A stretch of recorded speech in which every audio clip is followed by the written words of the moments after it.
We are joined this evening by Cory Stine, Owens Community College. Thank you very much for your time. We have you here tonight talking about discovering career choices. Tell us about this program. What we're trying to do is help people understand a little bit better what they might want to do with their careers.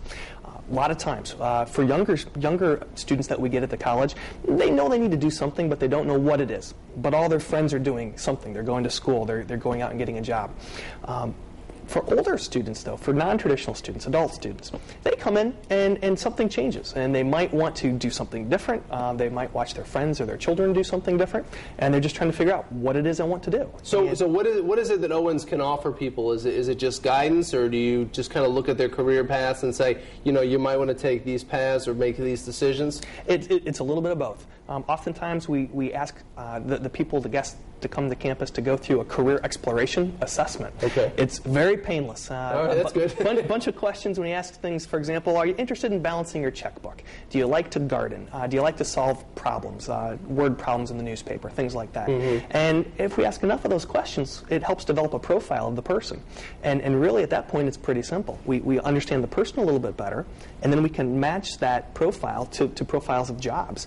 And hopefully the person will find something that they might not have considered before. Now, when you're putting them together like that, are you finding that there is employment for these people, or is it difficulty still trying to find that? It depends on what it is. Okay. And I'll use the example that several years back, people really wanted to be marine biologists. Okay. You know, they wanted to help dolphins and whales and things. Sure. That's great. It's a great occupation. However, there's not a whole lot of that in Northwest Ohio. Okay. So oftentimes we run into situations where perhaps the level of education required is a little bit different than what they might have imagined, or there might be more time. It might take 2 or 4 years to get to a particular career pathway. So sometimes the time is a surprise for people, but typically they appreciate it because then at least they know what they're getting into. They have a direction to go in that, and they're not just blindly saying they want to do one thing or the other. Absolutely. So what's hot these days around here? I mean, what's kind of the career field you're feeling people going toward?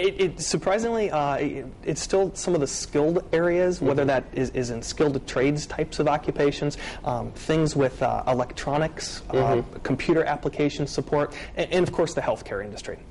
There's more jobs available in the healthcare industry in our area lately, so that's where some of the education gets in. To give people an idea when the workshops will be, we have Monday, March 15th, Wednesday, March 17th, Tuesday, March 23rd, and Friday, March 26th. We'll post these all on FoxToledo.com. Do people have to sign up for them ahead of time? We would ask that they do. Okay. We try to limit the size to 15 people in each one of those groups. So the telephone number folks could call would be 567-661-7501, and we'll get them registered for that, and then they'll be in a small group so they get some individual attention. Which is good, because the more attention you get on a small basis like that, at least get you in the right direction. Absolutely. And people will actually walk out the door with a profile, so they can have something they can take home and review later. You can log back into the system at your convenience, so if a person would happen to come and want to talk it over with a friend or a spouse or a partner, you know, they're welcome to do that. They could certainly take it home and take a look. All right, Cory, thank you very much for your time. Cory Stine, Owens Community College, and that is tonight's Talk Back.